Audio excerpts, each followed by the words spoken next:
Primary ignition.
Hi, I'm Howie Weed. I was the Wampa Ice Creature in The Empire Strikes Back, and you're watching the Virtual Cantina Network.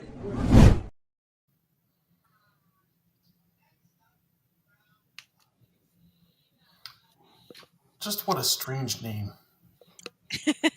Howie Weed, the Wampa creature. I mean, Mr. There are Weed. worse names. Mr. Weed, were you the Wampa creature? Love Have the you met- Wampa. Have you Howie's met gonna Howie? Howie's gonna I've never met Howie. I guess I'm going to meet him. at Boonta Eve or not Boon? Yeah, Boonta Eve. No, he's at Rebel ScumCon. Yeah. Bunta, but I might see him at Bunta Eve. I hope so. Either way, he will be in Texas very, very soon. I should remember who's at what because we just did the celebrate autographs on Saturday for Rebel ScumCon with all of the guests, and Howie Weed was definitely on that list. This upcoming Saturday, we're going to do Hold on. Boonta Eve. So, Aaron, where is this city that is named after her? so Frisco, Texas, outside of Dallas. Nice. No. Did you see Aaron's comment?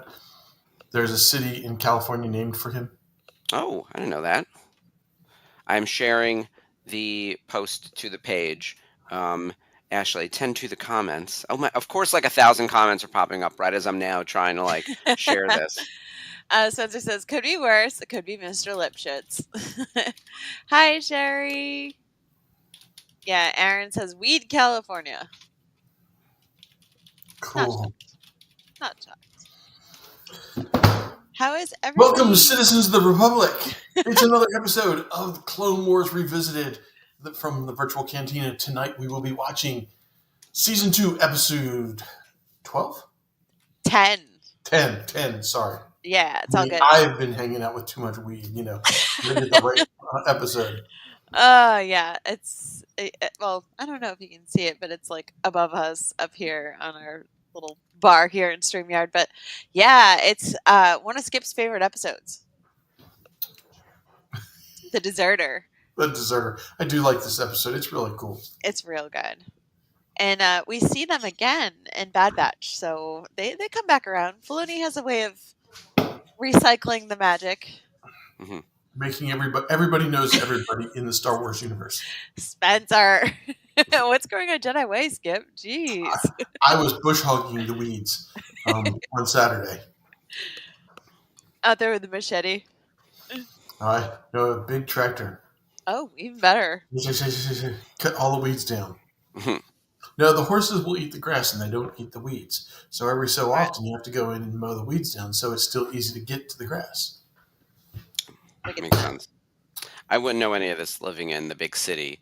Yes. I feel like we're You in have one of lots of those horses. children's books where it's like, what happens on the farm? I don't know. Hi, JD. Tonight, though, we will be visiting essentially a farm with a deserter. Yes. It's a great little character study. It really is one of those episodes that helps develop the clones as real people, not just cannon fodder, and really makes you feel for them in a way that I think a lot of episodes don't. We lose a lot of clones in the Clone Wars. We see a lot of them killed on screen, but they're usually behind a helmet. They all share a voice with D. Bradley Baker.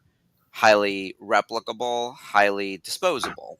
Yeah. This man that we meet is a fully rounded character with a family, and like a life that he escaped to, and it's kind of a what could have been. It's almost like a what if of like, what if we didn't have this war? What could have become Yeah. of all of these people? Yeah. Oh yeah, Nika Futterman. As a character not named Ventress. Yeah. Nika Futterman, who I met at that little show in Westchester a couple weeks ago, is just a force of nature. She's so Love cool, her. you guys, and I really hope that everyone has a chance to meet her. Skip, I know you mention all the time your wife's car is named Ventress. Yes. She loves Ventress. Hmm. She calls my big white truck Voss. It's very cool. Ventress and Voss, I love it.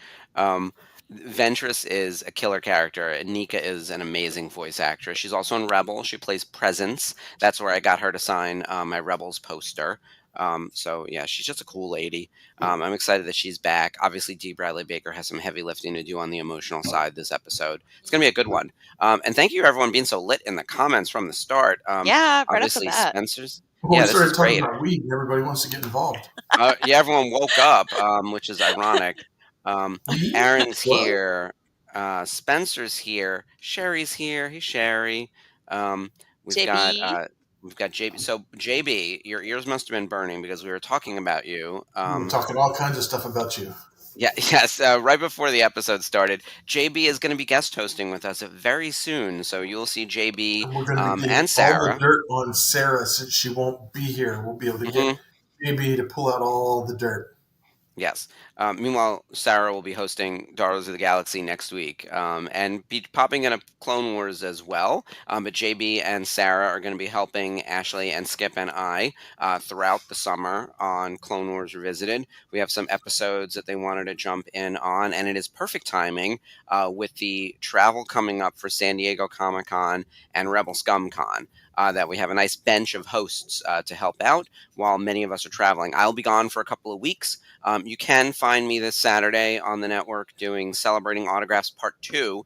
We're doing the Boonta Eve guests, and then I'm gone for a few weeks with all of my many travels, at least on air. I'll be doing stuff behind the scenes, of course, but next week I won't be on Clone Wars, but JB will be in my spot. So you're in good hands. They're gonna be a lot of fun. The Barneses is coming in to help with the Oh, Mandalore of part. course. The Barnes is Yeah, it's gonna be fun. there's a couple extra S's in there.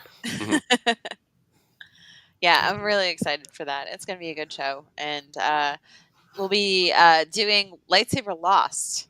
So it's Ahsoka's lightsaber being stolen by a pickpocket. That's a good one. Which is It's such a it's a self-contained kind of episode, but like it feels bigger. Like there's a great lesson in that one, and that's when she has to spend some time with Jocasta Nu. Because you're not supposed to let go of your lightsaber. You're not supposed, under any circumstances, a Jedi must never be separated from their lightsaber. And she learns that valuable. Weapon is your life. Yes. Mhm. Yeah. Oh, kinda- wait a minute. What? That's what she was doing in the car. Okay. So Emily signed an Impala from Supernatural this weekend Yes. on the dash. So that's really cool. Yeah. By the way, She's gonna get in and lay down sideways. who hasn't been in Supernatural? That show's been on for like know. 20 years or something. It's kind of amazing. So many of them are coming to Boston, and I'm kind of excited. My boyfriend wants to get a cast piece. So Yeah. Well, the first one of the first autographs I got for Bridget was Emily, but not as the armorer, but as the sister of God. that's so cool. And then you have to like double up because it's like, oh great, she was in something else. Yeah, we have a lot of guests on the list who are going to Rebel Scum and Boonta Eve, who have obviously carved out big careers for themselves, especially in other pieces of sci-fi. I was talking about one of the guys from Skeleton Crew who's going to be there. He's one of the pirates, and he has a relatively small role in Skeleton Crew, but a very big role in The Magicians, which is one of my all-time favorite shows. He plays one of the gods who's featured prominently in season 1 and season 2, and he's a big part of he's a major antagonist in season 2. So I want to talk to him about that. Like it's like Yeah, that kind of please stuff, do. you know. Yeah. Who doesn't like so to I've- play a god? Huh? I said, who doesn't like to play a god? I know, right? and Crazy. like a very like weird like Greek mythology style mythy kind of one, right? Where he likes little cakes. Like his whole thing is like, have you brought me little cakes? Like that's really fun. The Magicians is wild. By the way, You can not bring to him like a sidetrack. bunch of little hostess cakes. I know. It's the kind of thing where, like, if I can make a trip to the grocery store during our many commitments down in Texas, maybe I would do such a thing because I feel like he would get a kick out of that. I'm also sure that, like, no one who's sitting at a table is excited to receive food from a stranger. And at the same time, the But little they're cake sealed. It's thing. fine. Yeah, that's true. If it's straight from the Entenmann's. Yeah. But yeah, oh yeah, and Spencer's correct on this one. If someone asks if you're a god, you say yes. I mean, that's That's very- Ghostbusters 101 right there. And I feel like our generation gets that line. Oh, sure. Yeah. Sherry says Supernatural may have to be her next binge. Mine too. I'm only on episode 4 of season 1, and ironically enough, Alden Ehrenreich is in that episode. What? So That's yeah, so random. Yeah. it's a Wendigo episode, so they're like in the Oh, woods at night, Bridget and he's loves really young. Supernatural. But Mhm. yeah, I'm like, hey, it's Han Solo, and then I stopped Mhm. watching for a while. But yeah, I need to get back into it. I lost it after season 1, I think, going into season 2. You know, when you just follow a show and you're like, oh, that was fine. And then you don't keep up. And then all of a sudden, 27 seasons later, like, there's no recovering from that. Sherry, I don't know, like, if it's possible to binge Supernatural. It's There's 15 87 seasons. Like, Yeah. yeah. But also, same thing It's with only Grey's like Anatomy. And I'm 15. trying that. It's only 15, Skip. Well, Wait, Grey's you Anatomy is on like 21, and like I love Yeah. Kevin McKidd. I love myself some Ben Rao, and he's in that. So I think I left off on season 9 of that, and I have to go back and finish. Yeah, and Uh, good news, it doesn't matter. But wait, Skip, you said Bridget loves Yep. Supernatural. Bridget loves Supernatural. Have Yes. you watched She's along watched- with her? I have watched some of it with her. She Tell has Bridget- watched every freaking episode. Tell Bridget, Wow. Misha, and a bunch of other actors are coming to Rhode Island Comic Con, so you guys have to go. Oh, jeez. There we go. Yeah, you have to tell her. We are going to find a way to get Ski Pruckle up to Rhode Island That's how you do Comic-Con. it. You Yeah. You appeal Yeah. to Bridget because We're going to find our way. Misha Collins, Castiel himself, is going. She will go. Yeah. Tell Jared Padalecki and Jensen Ackles are the two leads. Yes. And they're in 327 episodes. Jesus Christmas. Oh my god. Misha Collins is in 148, so he's in half of the show. Mark Shepard's in 72. That man's in everything. Yeah, he's going to Boston. Yeah, there's a lot of people on here. Like, Him and Jared are going to Boston. Jensen. there's over 100 cast members listed, and I realize that a lot of people could be in like a few episodes, but yeah. Well, hold on. Is it Jansen's wife? Who's the Palecki? Who's the Palecki one? Is it? Jared Padalecki? Yeah. Now, isn't his wife? Didn't she play a Marvel character? Or am I getting somebody? What is this? Sherry Jensen Ackles equals hot callus. I mean, Oh, I he like could. that idea. You could. Yeah, I'm down with that. Ask Mike. We need to ask Mike Delicard this because Yeah. he needs to know. There's a woman named Genevieve Padalecki. Could That's that be? his wife. Okay. I'm looking her up on IMDb, and I don't see anything from Marvel in here. But yeah, I don't know any of her stuff. The Dead Zone, Flash Forward. Oh, I remember that show. That show was good. Yeah. It's one of those things where, remember when Lost was like the only thing that mattered on television, and then all of these other shows sort of Talk about a tried show to- that I didn't get past the first season and then couldn't jump back into it because so many things had happened. And I was like, I can't watch this. that I understand. Like, it is a tough. And then when show. I heard out what happened at the end, I was like, oh, I'm so lucky I didn't ride on that ride. Oh, I was there till the end. Like, I was watching. Like, I was honed in. I was watching live. Like, back when we had TiVo, back when TiVo was a thing, we would pause and rewind and rewatch things in the episode. Like, we were doing that before the internet had like YouTube reactions, right? Like, we were watching TV and like studying it like homework. Like, when Jason and I first started dating in 2004, I guess Lost had just premiered, and it was one of those first TV shows that we started watching together. So we watched the entirety of Lost, and I remember when they finally opened the hatch at the end of season 1, and we like lost our fucking minds. Like, oh yeah. like what's in the hatch was What's in like, the hatch? yeah. Oh my god. I was. Yeah. What is in that damn hatch? Uh, It was a whole ass person. There was a person down there riding on a bike. Like, it was a big deal. Like, he was Pushing down there buttons. thinking that, like, Yeah. pushing the buttons. He was putting in the, what was it, 4, 8, 15, 16, 32, or 23, 32, 46. I don't remember. But, like, it was a thing. All of Hurley's numbers. Yeah, it was the winning lottery ticket numbers. Look, that show went off the rails, but those first 2 seasons are unbelievable. It's some of the best television I ever watched. Oh, The for first sure. season of Lost. Yeah. Yeah. I still think it holds up as, like, The Walking Dead and Lost are probably the 2 best individual first seasons of any TV show, period. For sure. and they were all dead. No, the island was a stopping point, and they were still alive on the island because they do go back to, like, the mainland, and then they come back. Like, they're the 7 or 8 of them, like, including They're Jack, like, we have to go back. yeah, and Evangeline Lilly, and a few other people Freckles.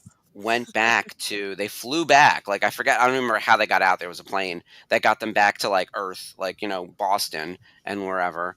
And actually, Jin took her took her dad's company, like, used the money to, like, because they all got settlement money from the plane crash. Oh, for Um, sure. Yeah, and, like, took over the company. It was amazing. Oh yeah, Sherry, I would say Heroes first season is really solid too. Oh, Oh yeah. man, Twin Peaks. Oh, we could do a whole show about this. Yeah, Twin Peaks is an incredible show. Danger. When I was dating Bridget, she would call me and I would be at the house and she'd be at her place, and I'd tell her, "Hey, I got to get off the phone because Alias is on." Alias. Oh man. Jennifer Garner. Oh my God. Yep. She was Yeah. just in Boston with Um, Ben and her kids. Oh boy. Look, I've said it on many times. I have no shame. I think I don't even think I could fix Ben Affleck. I'm fine with all his problems. Like, Yeah. I'm in. Like, I don't care.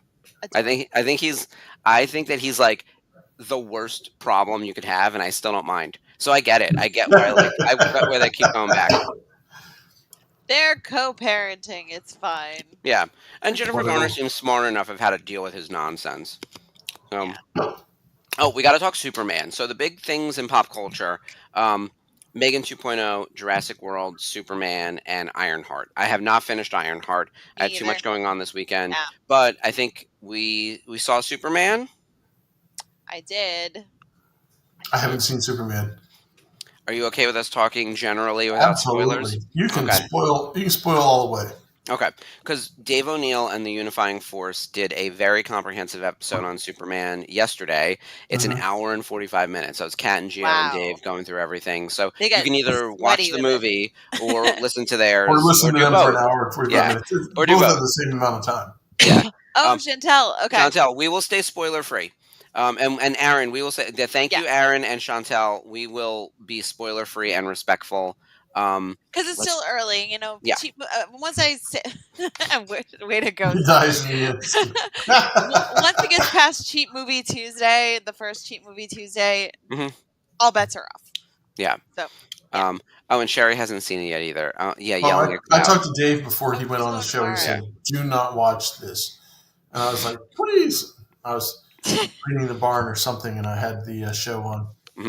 I was actually re-listening to Celebrating Autographs course. because I want to make sure I get some stuff sorted for next week. So I still have to listen to their episode. That's going to be my drive home tomorrow. But yeah, what did you and Dave do? I thought that was celebrating. Yeah, I was listening back to it because there were some Okay. things that I wanted to make sure that, like, I caught, and I actually listened back to most of our shows, even the ones we do, just to take notes for myself about next week or whatever else. And there were a couple things from Celebrating Autographs that I wanted to make sure we hit for the Boonty Eve special, including a lot of cast piece stuff and some examples of helmets and posters and things and how people pair together. There's a bunch of stuff like that, and we also didn't include, like, other, like, signers who are not in who are not, like, part of the show proper, but are, like, a part of some of the booths. Like Chris Bartlett's going to be at a booth, so we talked about that. But there's, like, more stuff, So anyway, yeah, that's the reason I was listening to that back. But I haven't listened to Unifying Force yet, so that's on my list. But my very top line view on Superman is I really liked it a lot. I like the character of Superman in this movie because I think they built him to be, like, insanely optimistic and hopeful and almost naive, which is kind of the traits that I like about Superman. Like he does the right thing, even if the right thing is going to yield like not necessarily the best result. Like he still like really holds true to his values, even if I disagree with them. Like there was a moment in the movie when I was like, none of these people really deserve to go to prison and even have due process, like laser them in the fucking head. And at the same time, he's actually giving a speech how they should be better. And I'm like, oh, that's what makes him better than me. Like, because if I had these powers, I would have blown up this building with everyone in it. Like, and that's the difference between Homelander and Superman. I feel like this movie captured the character of Superman better than like Zack Snyder's version of Superman, who creates so for much sure. collateral damage, he may as well be one of the enemies. So I felt like that version of him saving the dog, saving the squirrel, catching the The buildings, like baby. yeah, like there's all these little things that like really bring the character to life, and then it's very comic booky. And I won't give any spoilers away from story or whatever, but Right. world building wise, it felt like we were in a comic book as opposed to Right. just on Earth with him. Right. Yeah. James Gunn used his crazy rescue dog Ozu as the Mhm. literal 3D model, just turned him white right down to the floppy ear of his dog Ozu. Love So Crypto. Ozu is Crypto, Mhm. and Crypto was insane. Oh, Crypto is the star of the movie. Yeah, I loved Crypto so much. Loved Mr. Terrific. Hmm. Loved the Justice Gang. Yep. Lots of cameos. I'm not gonna say A who. good number. A good number. There's Yeah. a couple. Two end credit scenes, not entirely essential end credit scenes like Marvel has. Not Just at all. fun. They set up nothing. Yeah. They're just there for ambiance, environment, the vibes, as they would say. I would say this movie has better vibes. Like, Oh, for and sure. you know how Guardians created a vibe. I hate to keep using that word, but there's an atmosphere and a feeling. Yeah, Superman. This Streaky. Superman does need a cat more than any other Superman. Supergirl has Streaky. So in the comics, Supergirl has a ginger kitty named Streaky. But I also think the cat would make more sense with Clark, just based Oh, on for this sure. version of Superman. Yes. Yeah, Aaron, I hear everything you were saying in the comments about Actually, post Man really- of Steel and that stuff like not working in the Snyderverse. The Yes. thing that I most appreciate is this feels as far away from the Snyderverse as it could have been without verging into so silly that it's juvenile. Yeah. Like there's a fine line, and James Gunn knows. Like James Gunn gave us like the talking raccoon in a way that like felt really heartfelt and serious and and he somewhat was the believable. star of the series. Yeah, and like he kind of did it again with this world. So I was shocked at how good Crypto was, at how well he handled characters that I never heard of Mr. Terrific. Like I know who Guy Oh, Gardner is because so he's like good. Green Lantern, but like even the engineer was Did you great. not watch Green Arrow on CW? I did not. No. Okay. Yeah. Yeah. And I know that show's supposed to be great. I watched a couple episodes, and I've heard how good it is, but I think that it caught the right feeling for me. Like I left that movie feeling really good, you know? Yeah. Just I- brilliant I- casting all the way around too. I have to say, I had this conversation with my cousin today. We were eating lunch, and he was like, "So, is it, And I think that this gets said a lot because, Mark, you say Snyderverse. I really didn't care for the Man of Steel wasn't that bad to me, but Superman versus Batman was awful. I thought that was the dumbest storyline to start Batman off with in the DC universe.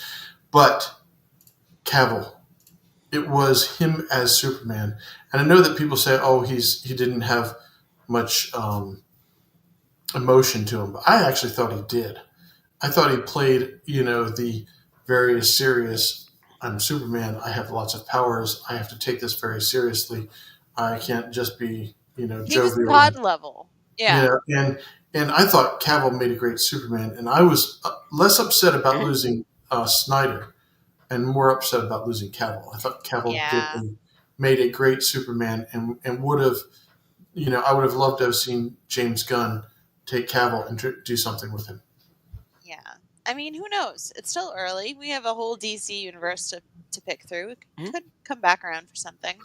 Clayface, I'm so lost on that one. Well, I think Cavill's fine, and I think it's reasonable to say that he maybe didn't get his fair share because there was no sequel to Man of Steel. We only got Justice League and Batman versus Superman and whatever else. Um, the thing I feel though is like, how to say it, the plot line and the like general story beats of what was going on in the Snyderverse movies didn't like lend itself for me to see Superman as the character that he was in the comics. Like, I think that Henry Cavill plays that character very well. That character is not Superman. Like that character is like part of Superman, but it is like way too brooding and like they're trying to make Superman into Batman because they were trying to like Batman's why everyone loves Batman because he's like brooding and dark and this and that, and they were like, what we should do? We should make Superman like that. And I'm glad that this pivot was the exact opposite of that. Like, it actually reminded me very much of the animated series from like the late 90s. Like, that iteration of Superman is what I saw on screen in this movie. Yeah, I mean that's what we needed. Like, ignore the BS, just go enjoy it. JB is saying, watch this new one, The My Adventures with Superman, which I think is like the spiritual successor to Superman the Animated Series, which actually like holds up pretty well. It's no Batman the Animated Series. Batman the Animated Series is one of the greatest cartoons of all time. And Seriously. Justice League is really fun, and Justice League Unlimited is even stupider fun. But Superman is like really good. So also, Aaron, I like that everyone's got their own favorite Batman. For Skip, it's Henry. For Aaron, it's Christian. Ashley, do you have a favorite Superman? Oh, hell yeah, Val Kilmer, all the way. No, Superman. Oh, Superman. Sorry, I was reading like Batman. About Christian, but yeah, Batman. Yeah. Oh wait, we're doing it. So yes, Batman. Christian Bale's good. Don't get me wrong. I loved the Dark Knight trilogy. However, Val Kilmer, 150%.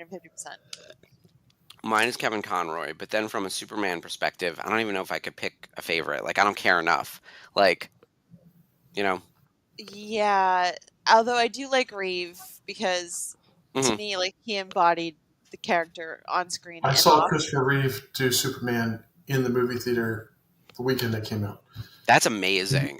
And that was an impressive movie because once again, the only Superman that we'd seen before that was George Reeves on a black and white a TV show. Yeah. As far as live action goes, I mean, we'd seen it in comics. So for him to be, color, live action, taking off and flying, that was so cool. Mm-hmm. When he saved the cat out of the damn Christmas tree, it was like, check this out, Yeah. Well, he saves a squirrel and a dog in this one. And actually 2 dogs if you count Crypto, because there's another random dog. I like that everyone has a different Batman. This is crazy. Okay, Aaron says Christian Bale.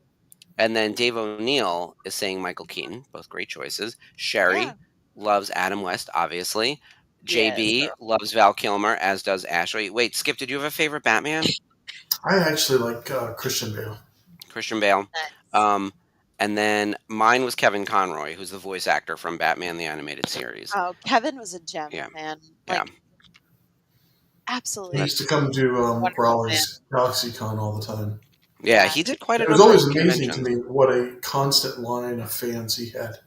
Oh, yeah. I'm sad I didn't get a chance to meet him. Yeah, he's kind of like Ashley Eckstein. I mean, there's always somebody in his line. Mm-hmm. Yeah. I met him at New York Comic Con in 2014 for the first time, and he was an absolute sweetheart. And it was when he first started doing cons, and I didn't think I'd ever get to see him again. And then doing the con circuit and traveling all over the place, he was at a bunch of shows, and I'm like, I could have hung out with him like 10 times over by now. But absolute sweetheart of a guy. Aaron, Miss Desmacher! And her coming out of that pool in a wet costume. Yeah. Oh, no. So, I know. the Lex's girlfriend in this one, Eve, yes. Crazy Eve. Is secretly amazing without giving anything away. Yeah. I just love her. Be on the lookout for Eve. If you're going into the movie. This movie is Harley Quinn. Like, she's crazy. Yeah, I love it. Yeah. Oh yeah. So, that's right. Dave O'Neill. They had him in the Arrowverse. Yeah, Yeah, he was in the giant robo suit. I forget his name, but in that, but he's wearing like a pinstripe suit. It's really cool. that's neat. Yeah, I like when they do that because they've brought Brandon Routh into some Arrowverse stuff too with the was it Adam. Infinite Crisis? Yeah, Yeah. Yeah. he's the Atom. Well, he was also, yeah, he was Adam. There was also they did like a thing in time too because Russell Tovey was a character, but it was from the past. He played someone called the Ray, and that was an old timey character. I don't know. Yeah, I'm trying to catch up with. Here's the thing: like I don't read a lot of comics, but I watch a lot of comic TV and shows. movies. Yeah, and Yeah. then comic related stuff, and then there's references I don't get, so I have to look it up. Like when I was watching the Superman movie, the engineer is one of the lead villains, which is and she's by the way, she's a badass. I actually really liked her. I thought She's she was gonna scary. be very one note, and in fact, like she was multiple notes and real scary. Yeah. I don't want to run into her. The engineer that gave me the creep. She was great. Um, but she's part of the Authority, which is a series of books and I guess graphic novels and a little more mature. And that team is like anti-heroes. So I don't know what they're going to do with her next because they did say there's an Authority movie potentially. Yeah. And that's where Midnighter and Apollo reside. I completely forgot because I know Midnighter. I don't know Apollo as well, but there's like very few queer characters. So like the fact that Midnighter and Apollo were on that team, I can't believe I forgot. But like if she's there's a chance that like that Oh, team for could sure. form. So I don't know. Hopefully that could happen in this universe because he said there'll be an Authority movie, but we also were promised a Booster Gold show, and I haven't heard shit about that. But there's a Clayface movie now. Yeah, I think Yeah, he's doing it slowly. Like I trust him yeah, to be doing the right thing with this. yeah. Well, Oh man. it is time, actually, a little bit past Yes, we are episode at. 10. We have to start talking Star Just, Wars. just keep Despite reading. Go ahead. despite all the Superman discourse, we do have to get to our actual episode at hand, the Deserter. Now, Skip, I know you love this episode, and as always, you're going to take us through the summary. But like, what do you love most about this episode? Oh, it's the kind of he gets a happy ending kind of thing. You know, none of the clones ever get to, you know, have the life that normal people get. So here's an attempt, or here's a brief look at one of the clones, you know, getting his family and his freedom and everything else. So as Grievous attempts to escape, Obi-Wan and his clones must try to stop him. Yeah, I should really get the pauses in the right place. As Grievous attempts to escape, Obi-Wan and his clones must try to stop him. Meanwhile, pause again, an injured Rex is treated by a deserter clone. Perfect, nailed it. All right, it is the quest for honor that makes one honorable. Okay, so that's kind of like we're always on a journey. We're always trying to do better. I like that. All right. Everyone queue up your Disney Plus machines. Let me get mine open. I have nothing open and ready. This happens every episode now where we're just talking. We're talking about Superman. We're doing things. Yeah, get open your Clone Wars on your Disney Plus. We're in season 2, episode 10, The Deserter, and I'm gonna click that countdown. I'm gonna click the countdown. Clicking. There it is. Yeah. And now.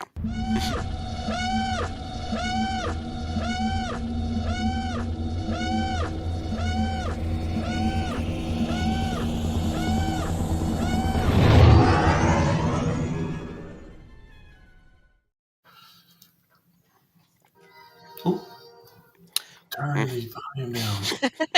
Straight to prison. Blast that fanfare. Come on. Yeah. Oh my Yeah. gosh. Oh my god. I cannot. And I'm also probably 2 seconds behind. It's all good. We have a time clock for that. Also, like I was saying in our VCN chat, the guy who played that Jedi from last week's episode that they had to rescue, I'm sorry, I'm blanking on his name. The guy who played him in the live action movies, he passed away last week. Really? Yeah. Oh man.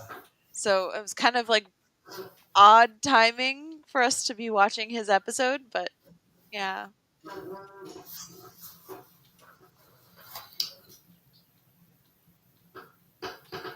Oh, Grievous. Why you gonna grieve?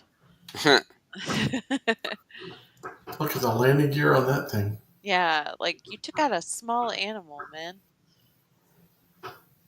Yeah, that ship is huge.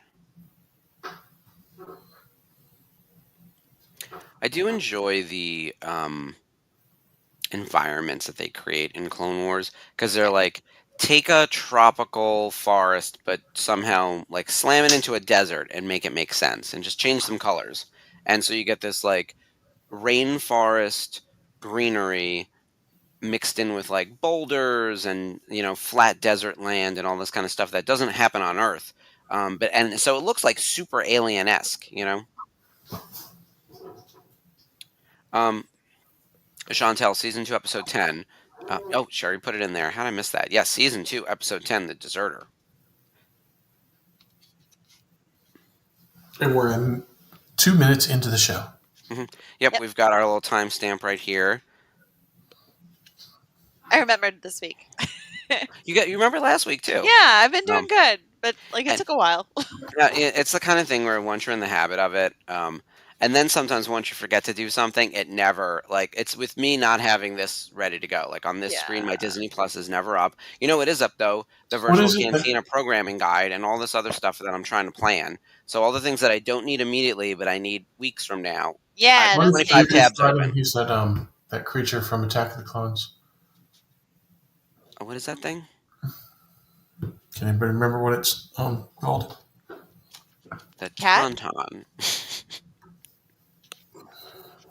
It's one of the 3 beasts that were trying to kill Obi-Wan, Padme, and Anakin.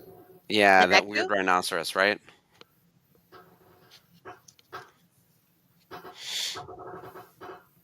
Oh, I missed all the names. I saw Chris, Cody. There's a whole stack before that. Yeah. Hopefully they'll show it in the captions. Yeah, Chris is the other one. CRYS. Yeah. Oh. Chris, Jesse. Jesse was in there. Yes. Yes, he's the one with the thing on his head. Mm-hmm. He was in several episodes. I need to pull up the wiki. We do know what happened to him because we saw his helmet at the very end of season 7. Still can't get over that. I think it's going to be a problem trying to search Jesse. Let's see what happens. Jesse.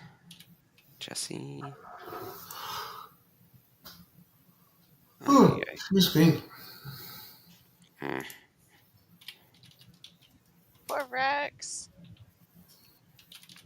Clone. All right, I'll try Clone Trooper Jesse. Clone Trooper Jesse. All right, JESSE. Mm-hmm. His designation is CT-5597. He was an advanced recon commando. And he was a lieutenant. Served in the 501st during the Clone Wars. Oh my god, load the page. My tech is like... Yeah. Let's see. 501st. He served under Anakin Skywalker. He served under General Pong Krell. Oh no! And he ordered. So you remember Pong Krell, that crazy frog with the 4 arms and the multiple lightsabers, and killed all those clones. Yeah. So General Pong Krell ordered Jesse's execution alongside Fives for disobeying his orders during the Battle of Umbara. That is an amazing couple of episodes right there. It shows how bad, how much the Jedi fell and how bad the Clone Wars really destroyed Pong Krell. And Jesse was spared by his fellow clones. However, while Krell was revealed to be a traitor to the Republic. Oh wow. I think we're on a farm.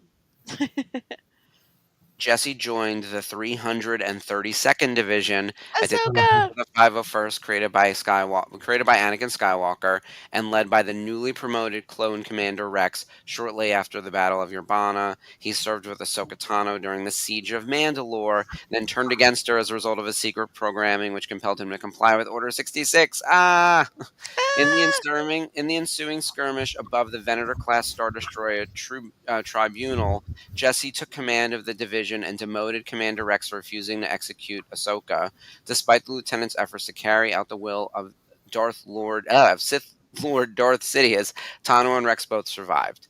Yep. Resulting in the deaths of Jesse and the other clones. Yeah. So Jesse died in the end of Siege of Mandalore. Yeah, Which they put Yeah. his helmet. It's the helmet that's stuck up on the post. yeah. Towards the end is Jesse's helmet. Yeah, Ahsoka. That's the one that Ahsoka that we see, and then she drops her saber. That was heartbreaking. Like I'm like a grown ass man, right? In theory, and like you know that I was waiting for Siege of Mandalore for so long. Like you have to understand, as a licensee during that time, like I used to pester people at Lucasfilm, being like, "When are we getting Siege of Mandalore? Is that happening?" And I was at San Diego Comic Con for the 10-year anniversary panel for Clone Wars.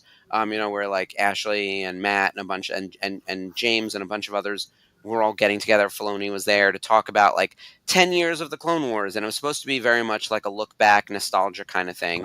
And then it turned into we're announcing a new season, which would include the Siege of Mandalore. So it was amazing, and I like lost my mind. Like that was very cool to be a part of, and then watching it was just like of course, heartbreaking. Oh, this little kid. You look like my daddy. Of course, they all do. Yeah, What's the point of wearing armor if you just blast right through it? it's Like even Avatar Aang with like wearing a tunic got the same shot. at some point. The armor must have done something useful, and then the blasters got better, Oh. and then the armor couldn't keep up with the level that the blasters would continue to get to, right? I think so. But yeah, they could keep improving the armor. I mean, Beskar can withstand blaster blasts, right? But there's Mhm. nothing strong enough. I mean, it does look like they're wearing plastic. Fireflies. I've been seeing a lot of them around here lately, which is weird because I don't live near woods. It's an AOP. Cute. Made Rex sleep in a barn? What's wrong with you people?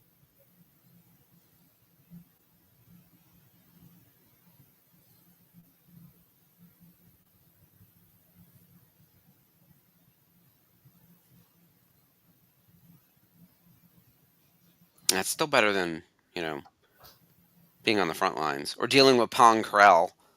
For Oof. real. Yeah. Oh, God, why does nothing want to work?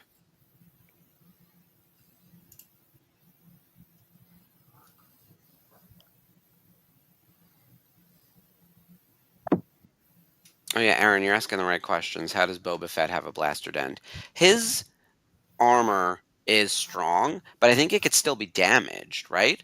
Like Paz Vizsla died in his armor getting blasted to death because he was overwhelmed. So I think there's like, nothing's fully bulletproof.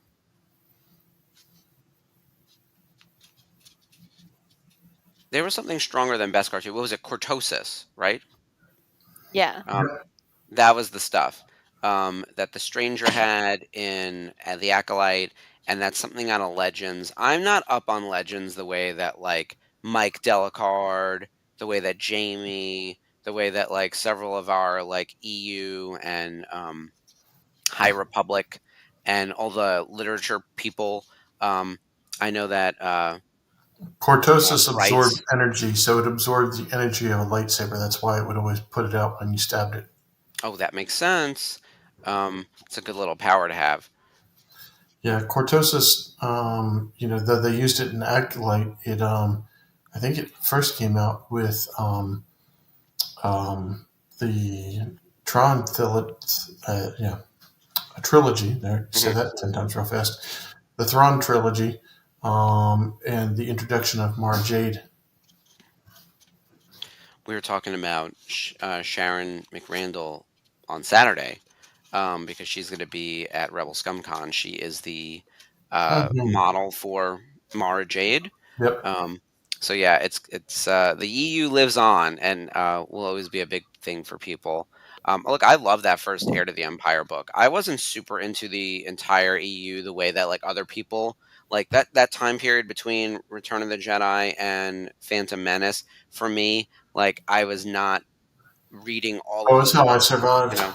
Yeah, I know Was there were a lot of fans like you, like keeping the home fires burning while the rest of us were just sort of waiting around for whatever. I was into other things, um, but yeah, that first book is incredible, I and there's remember a slew of them. reading in middle school the Brian, what was his name? That did the original Han Solo trilogy. Han Solo at Star's End, Han Solo's Revenge, and Han Solo at the something. I forget what the third one was called. Um, but yeah, I remember when those were the only that and Splinter of the Mind's Eyes were the only Star Wars books you could get. Can't tell you how many times I read those books over. And now there's like such a huge initiative for all things literature. I will say we're good readers as far as fandoms go. Like I was Yeah. talking about how Star Wars fans really love behind the scenes. They appreciate model makers and sound department people, and like we really care about movie production. We're also avid readers more than I think most other fandoms, and I think partially because that whole time period from Return of the Jedi to Phantom Menace, our whole fandom was held up like by books. And it was Yeah. a number of authors who were taking these characters and playing with them in different places, Well, which how is not, many how a lot New of York other fandoms best-time operate. seller books were Star Wars? Yeah, yeah, it's wild. There were a lot of Star Wars books that made New York Times bestseller list. hmm I believe it. Well, now, I mean, I think the High Republic is coming to an end. At least this particular initiative. I don't know what they're doing next. I hope we continue to explore new time periods, right? Where it won't like because if they announce like we're gonna fill in what happened between episodes 4 and 5 or 5 and 6, I'll burn down the building. Like we need to get outside of the Skywalker saga. Our next two movies are all taking place in like the 6 to 7 time frame. You know, like the Mandoverse time. We've got to like expand out. I want to go way back to the beginning of the Jedi times. Or to a totally different location, like the actual galaxy far, far away that gets mentioned in the Ahsoka show. Yeah, and Dave, to your point, yes, lots of comics. I had like the Image comics. Was it Image or Marvel? I think it was Marvel. Those weird comics that were out during Dark the 90s. Horse. I had Dark Horse. Yes, yes, yes. Yes. There were Dark Horse comics. Yeah, Dark Horse was good. Mhm. I was all in on Narnia. Sad for the atheist in the room. Narnia is very like Christian leaning, but then I think the Golden Compass is kind of the answer to that, which is like the atheist take on Narnia. I don't know. You Yeah. can read those books as Narnia, as magic, or as Jesus. Like it's kind of up to you, right? Like I was Yeah. having a whole conversation with Superman, or with one of my friends about Superman, how there's a political conflict in this movie that feels very prescient and timely, but the country that's listed is like all things, like all geographies in DC, it's always fictional, right? Um, like we're talking about what's the name of the damn country? It's not Bialia. It's the other one with a B. Because Bialia is the one in the Middle East, but this is one in Europe. The Superman geography from the movie. Oh, I've already Um. forgotten. Oh my There's God. 2 countries, and one is invading the other one, but someone was like, "Oh, it looks like Russia and Ukraine, or it looks like Israel and Pakistan." I was like, "No, it looks like the country that was literally invented in the Superman comics from the 30s. It just looks like every war because there's always one stronger country and one weaker country that Yeah. share a border. That's true for everywhere. Like it could be America and Mexico. Like it's really Baravia. Thank you. Bravia. Yep. Yeah, thank you, Dave. Yes. So Baravia has been around And since like Jaren 1930. Pur is the other one. Yeah, Yeah. I was thinking Bialia because, as I always say, like my way in on DC, I watch a lot of like TV, as I mentioned. Young Justice is my favorite slice of DC, and Oh my God. Bialia and Queen Bee, the huge parts of the plot. And so every time I heard Baravia, I thought Bialia, even though I know they're completely different places. David, there's nothing like Jackson, the 6 foot tall rabbit-like creature who ate meat. I love that. I actually bought those Star Wars comic books when they came out.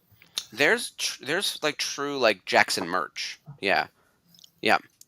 And Dave, you're right. And Ashley said it too. The Jarampur, yeah, Jarampur and Bravia are share a border, and there's an international incident that's in the trailers. Like that's easy enough to know. So again, we're not giving away spoilers or anything for Superman, but that's the international crisis at hand. Which I will say, for Zack Snyder's credit, one of the big things he asked in Man of Steel and Justice League and Batman versus Superman was, how does the world react? And by the world, not necessarily the people of the world, governments, government agencies. How do you react to people with superpowers that can upend the will of the government, or involve itself in political affairs? What are the guardrails around that? That whole trailer where Superman is being interviewed by Lois Lane and she's questioning his actions in Bravia, like, why did you get involved? And he's talking about how people are going to die. And she's like, yeah, but you weren't thinking of the unintended consequences of you involving yourself in the lives of other countries' issues. So it's not as simple as black and white, right? And for him, though, it Creating, like, is. an international incident. And Yeah. he's like, Oh, and no, he I did. just needed to do the right thing. Yeah. And doing the right thing caused the international incident, and he acknowledged that, but he still said he would do it again because it was the right thing. Yes, Dave, you're right. Superman 4, the entire plot, only this time it's done well. Superman 4 is a Bam. travesty. So, but the thoughts behind Superman 4 about like eradicating nuclear weapons, like that was the kind of thing where Superman was like, I'm going to police the world and I'm going to tell everyone how to behave. This time around, he was like, this particular incident is a problem because one group is significantly stronger than the other group, and he is protecting the weaker group, not taking everyone's weapons away. Those are very different things. So he actually does like a lot of politicking in Superman 4, where he does a lot of protecting in the new Superman movie. So yeah, and you're right. Superman 4 doesn't have so much a plot, so much as like the bare bones of a plot, because guess what? It was a canon film. The same house that did Masters of the Universe, the live action movie, and many other piece of shit movies Star from the Trek 80s. 5. Yeah. What a God, mess. Star Trek 5 was awful. Yeah. Oh, yeah. Most of the, what is it? The odd number ones are the ones that are not good, right? But 2, 4, and 6 are great. Wrath of Khan, 2, 4, and 6 are great. Voyage Home, Undiscovered Why are Country, we right? hawking the track? One was not too bad. Yeah, the first one's okay. It's just But boring. 3, 5, and were. Yeah. I remember a little bit.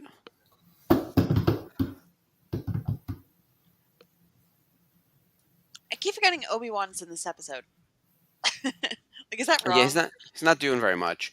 And to continue our crossover with Superman and Star Wars, David Corenswet is a huge Star Wars fan. And so there's been a clip, you guys have probably seen it, where he's driving and he's just doing the dialogue from the trench run from A New Yes. Hope. And he's So like well. doing the voices and all this stuff. And then And the I've been sound watching. effects. Oh my God, it's so funny. So that was from months ago. So that's not new. But he's on his press tour right now. And by the way, the press tour is almost as good as Wicked, because he and Nicholas Hoult have like incredible chemistry on this press tour, and then Rachel Brosnahan and him look at each other like they've been in love with each other for a year, like they met in a prior life and they're like soulmates, right? Like they can sell their relationship in a way that like feels really believable, but they're also just all really fun, and so it seemed like the cast is like having a great time on this press tour. Well, one of the things that came up was, I guess they did a lie detector thing, and his thing was like, would you want to be Superman again, or do you want to be in a Star Wars? And David's like, I want to be in a Star Wars. And so then he's on another thing, talking to I forget who, about Qui-Gon Jinn. So Ashley, one of your favorites. So he has like 30 seconds uninterrupted about Qui-Gon Jinn and why Qui-Gon was the one who should have been training Anakin, but then he died, so it became Obi-Wan's responsibility. He's got like all this lore and like ready to go on like I love how he was like, I'm contractually obligated for another Superman movie, but if they needed a pilot, like he's like, yeah, he wanted to be a pilot. He's like, younger me wanted to be a Jedi, but now I want to be a pilot. Like, and I'm sitting there like, hello, Starfighter, call this man. Yeah, can he Colin! go be like Ryan Gosling's boyfriend real quick? Because that'll get a lot of butts and seats. So, Did you notice that um, the fighter or cruiser or whatever it was that Grievous got away on was the same model that Ezra steals to replace the Ghost's little sidekick. What was it? the The Phantom? Ghost Phantom. Was it the Phantom? Yeah, Phantom. Okay, that he stole to make the Phantom 2. Hmm.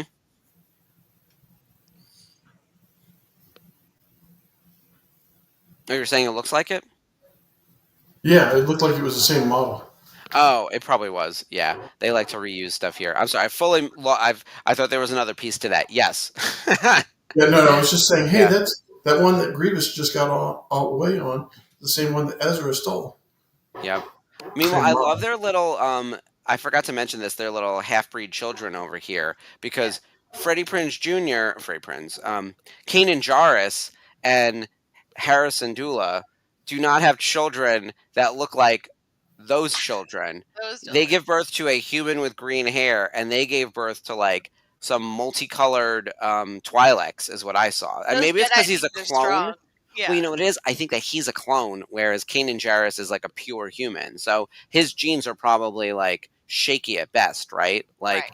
so that Agreed. might be the reason. But still, terrible continuity, and someone should dig into that and the genetics of Star Wars. We take this very seriously. Yeah, Um, we're very serious. You can't, Yeah. Unifying Force. Let's go. you can't just Come on, say Dave. they wrote it that way. Cat, Geo, Oh, let's go.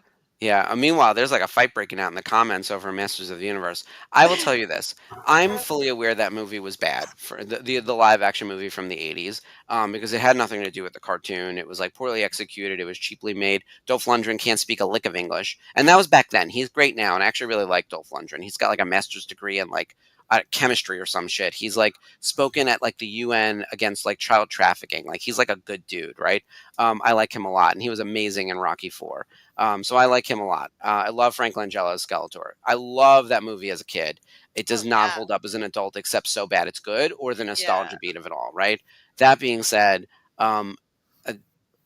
it is a moment in time, and I think the new one is going to be amazing. And I also own every iteration of that old one on VHS, DVD, Blu-ray, 4K, you name it. Like I've got it. I've got every iteration of that movie, and it is in my like personal top 10, despite the fact that I am aware that it is a bad movie. Loved it. Yeah, Gwildor. I mean, what the hell, Gwildor? We couldn't do Orko. We do need a Thundercats movie, and I would love for there to be a Thundercats cartoon that comes back that does it right. I loved the 2014 cartoon Yes. so much with Will Friedle and Oh, Emmanuel Chikiri. I loved it. Humaira as a series regular. So good. I mean, Linkso and Bengali were there from Jump. Like they were already all together with all the other creatures. Like the idea that Mumra brought all of these species together for his nefarious purposes, like Was amazing. 2014 the original one? What was the original one? The 80s. It was like 88 or Yeah. something. Yeah, Yeah. see, that's what I grew up at. But with they Thunder. had Yeah.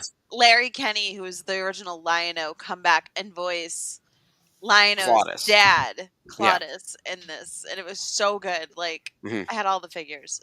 Wily Kit and Wily Cat are my personal favorites. See, I Oh, yeah, remember mine the too. original live action Voltron. Yeah. Not Yeah. Voltron. What was the Ultron? Was it Ultraman or something like that? Ultraman. Yeah. Ultraman.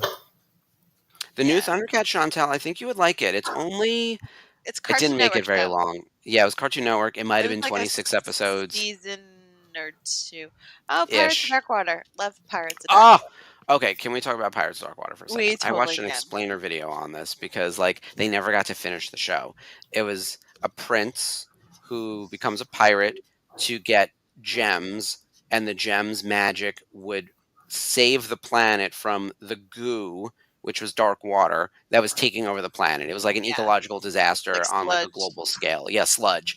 And it was such a great piece of lore and world building, and the voice cast was great, and they only did like one season. And it's one of those things where if I actually won the lottery and won like $1 billion, I would fund the animated movie to close out the story and like give me the end of Pirates of Dark Water. Why are all the billionaires not fixing the real problems in America? Where is my series finale of Pirates of Dark Water? What's going on?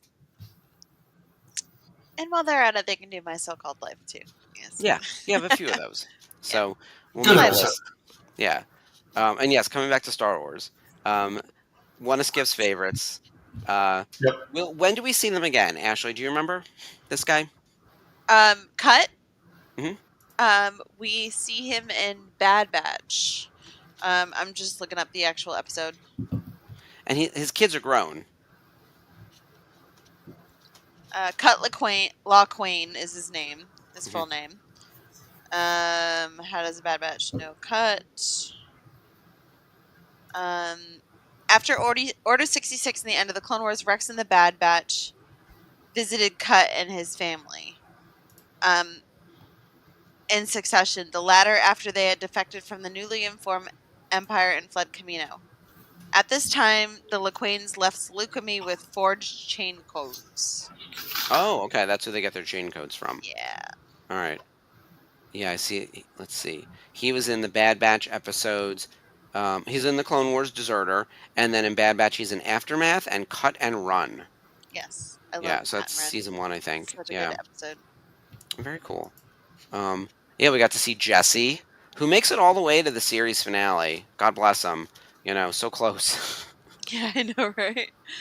Come on, dude. Yeah. That was so mean. It's like, really, Maul? Really? This man has been through so much, and you're playing these stupid games. Yeah, I'll go slap Sam Witwer while we're down in Texas. I'm like, how dare you, sir? He put up a very cute video about being down in Texas. Why is that so damn captivating? Can I ask that question, please? Like, why Because is he's it prevalent? hypnotic. That man is a vampire. He actually has like the glamour that they talk about in True Blood. Like I Yes, think he can for do it to you in sure. real life. So, yeah, I- you will buy an autograph. He's Jedi mind tricking You all will of us. adopt a dog from me. Exactly. You will come to Texas. You will leave with at least 2 dogs and 12 autographs. He was saying he would break his NDA and tell us all about his new TV show, the Maul Shadow Lord. So yeah, that would be a lot of fun. Also, I don't want to miss this. David O'Neill talking about Silverhawks. That was actually done by the same production team as Thundercats, so a lot of the voices are the same. Yep. And I love that show too. And we never really got a real conclusion to that. We did get a conclusion of Thundercats. Like that, the original series ran for 130 episodes, and it actually got like a proper finale, where they like restored Thundera. It's amazing. Like they fight Mum-Ra's like Mum-Ra's not even the evilest of evils, right? And so like they take him down and they like unleash the Eye of Thundera. Like the cat jumps out of the eye and like runs through New Thundera because New Thundera reforms. Like kind of like how Krypton exploded. Like it reformed, and all of season 2 is about returning to Thundera. So it's like kind of amazing. Like Thundercats played like actual continuity in cartoons in the 80s that never happened with like multi-part episodes. It was very cool. And it was all just right, hard meanwhile, to stand with it. yeah, we are all over the place and we are at time. But I'm glad we got to do Skip's favorite episode tonight. That was fun.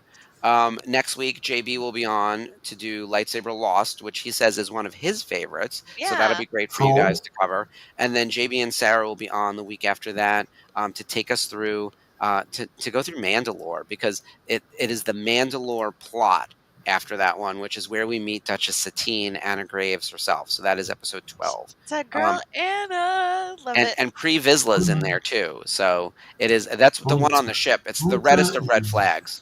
Yeah. The reddest of red flags. Yeah. But we got Jon Favreau, so that's cool. Exactly. It's kind of crazy. It's the start of his Star Wars journey. Yeah, it really is. All right, this week on the network. So tomorrow's happy hour, so be sure to join us on the Zoom. Wednesday, we have a new episode of the Nerf Herders where they're going to be talking about Jurassic World Rebirth.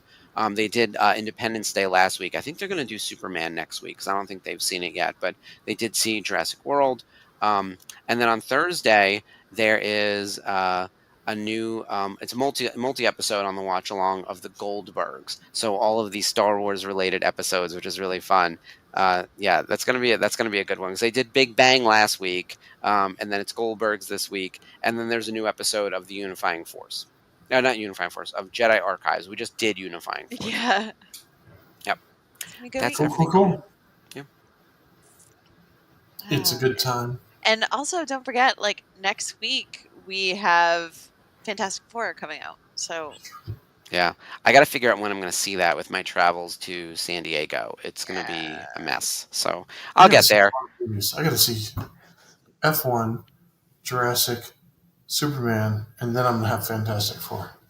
Yeah, it's a lot. And then actually, I forgot celebrating autographs on Saturday, Boon to Eve guests, and all the other stuff. So make sure you tune in as there as well. All right. educate yourselves. Get some Yeah. autographs. We are less than 30 days away from Texas. We're 3 weeks out. Stress I know, for it's the crazy. con. Yeah, it's a lot. All right. a lot. Well, thank you everyone for joining us. Yeah. As always, make sure you follow our social channels, keep up with everything that's going on across the network, and we will see you next week, next Monday, for another episode of Clone Wars Revisited. Good night, guys, and as always, long live the Republic. Bye, guys. May the And of Force course, be be with with you you. always.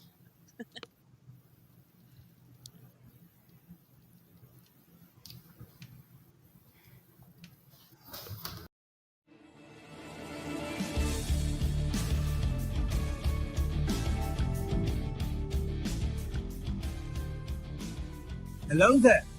Hi, I'm Mark Von Olin, the Director of Programming at the Virtual Cantina Network, and I'm here with James Arnold Taylor, the voice of Obi-Wan Kenobi. Obi-Wan Kenobi. Yes, I know that one well. I have the high ground if I... Wait, yes. Thank you. Now I have the high ground. And you are watching Clone Wars Revisited. This is the show you're looking for.